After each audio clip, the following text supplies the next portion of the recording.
There's a version of creative block that gets talked about constantly, the one that comes from fear, from the blank page and the inner critic and the voice that says what you make is not good enough. There are books about it, frameworks, entire creative philosophies built around it. And that block is real. I'm not dismissing it.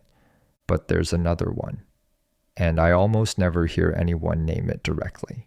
It's the block that arrives, not when your life is falling apart, but when it has quietly finally settled into something good, something stable, something that, if you're honest, you spent years working toward. The bills are paid, the relationship is solid, the acute crisis, whatever yours was, has passed. And you sit down to make something and find that the room inside you, the one that used to be so loud, is just still. Not peaceful exactly, more like a waiting room with no one in it. This is the block that comes from comfort, and it is one of the strangest experiences an artist can have because it comes disguised as everything you wanted. I've been thinking about why comfort does this. Part of it is about urgency. Art, for most of us, starts as a response to pressure. Something unresolved, something we're trying to understand, something that needs a container.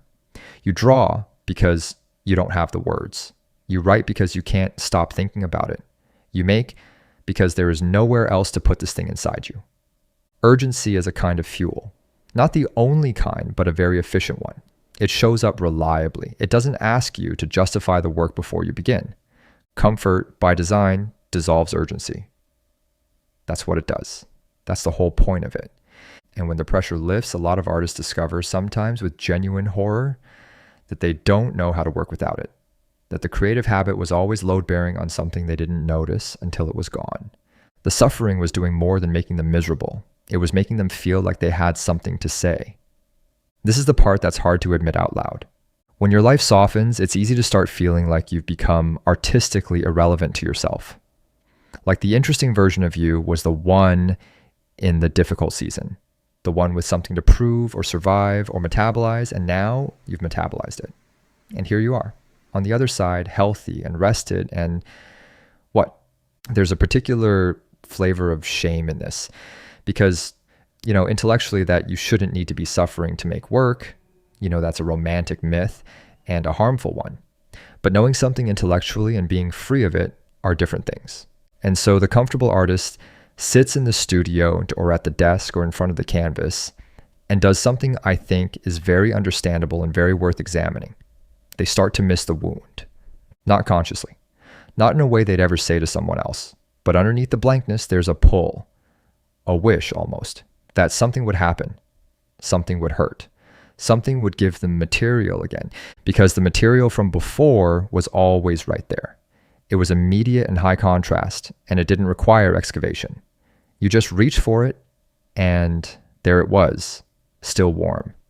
Comfort changes what you have access to. It doesn't remove the material, it makes you go deeper for it. And most artists don't realize that. They interpret the absence of the obvious wound as the absence of anything worth making. They sit with the blankness long enough to conclude that the work was always just processing. And now that the processing is done, they're done. That the creative self was really just a coping mechanism that became a hobby, that became an identity. And the identity was always borrowed from the pain. That conclusion is almost never true, but it feels true from inside the stillness. What's actually happening is that the instrument needs recalibrating. The old antenna was tuned to a frequency that no longer exists. And if you don't deliberately retune it, you'll just keep reaching for a signal that isn't broadcasting anymore and calling that silence emptiness when it's really just a different bandwidth. The quieter frequencies are harder to find. They require more patience. They don't arrive with the same urgency, the same clarity, the same feeling of, I have to make this or I'll lose it. They're slower and more diffuse, and they ask something more of you. Not your suffering, but your attention. I think this is where the real work of a comfortable life begins, not the work of manufacturing urgency, not going looking for drama to feed the practice. That's its own trap, and it leads nowhere good. The real work is learning to be interested in your own experience again, without the amplification that crisis provides. What do you actually notice? Not what are you surviving? What do you see? When you walk through a space, what catches? When you read something, what makes you put the book down and stare at the wall? What do you return to quietly without anyone asking you to?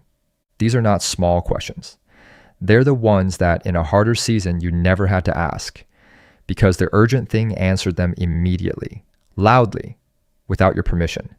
In comfort, they require deliberate sitting with. They require a kind of willingness to take your own ordinary present tense life seriously as subject matter. And ordinary is not the same as empty. It just looks that way from a distance. There's also something worth naming about identity. For many artists, the creative self was built inside difficulty. The practice formed in response to something. And when that something resolves, the practice can feel suddenly unmoored, like a structure that was built around a tree that has since been removed, still standing, but with a strange hollow center. This is an invitation, even though it doesn't feel like one. It's an invitation to find out what you're making things for, when it's no longer in service of processing, when it's no longer therapy or survival or proof of anything, when it's just the thing itself, the making, standing alone without an explanation. That question, what am I making this for, is one of the most important questions an artist can ask, and comfortable seasons are often the first time there's enough silence to actually hear the answer. Not the answer you gave when you were surviving, the one that's true now, the one that belongs to the version of you who has, at least for the moment, gotten through. There's one more thing I want to say, and it's this. Comfort can also reveal what the work was never about in the first place. When you strip away the urgency, the processing, the function, when the work has no job to do except exist, you find out very quickly whether you actually love making things or whether you love what making things did for you, whether the practice is something you want to live inside or a tool you picked up during a hard time and have been carrying out of habit. And either answer is legitimate, but only one of them is going to sustain a creative life over the long arc. The artists who continue, who keep showing up to the work through the still seasons, the comfortable seasons, the seasons that don't hand them anything dramatic to work with, those artists have usually arrived through some combination of experience and reflection at a relationship with making that is not conditional, that doesn't require a particular emotional weather to function.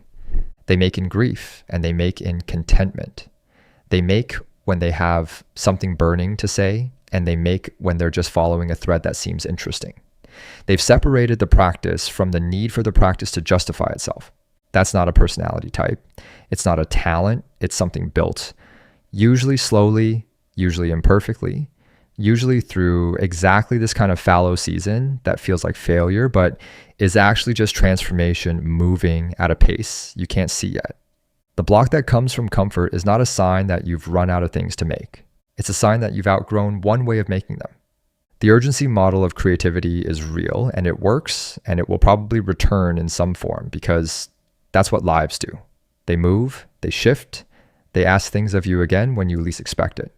But it is not the only model, and the artists who learn to work in stillness, who develop a practice that doesn't require crisis as its condition, those are the ones who build something that lasts.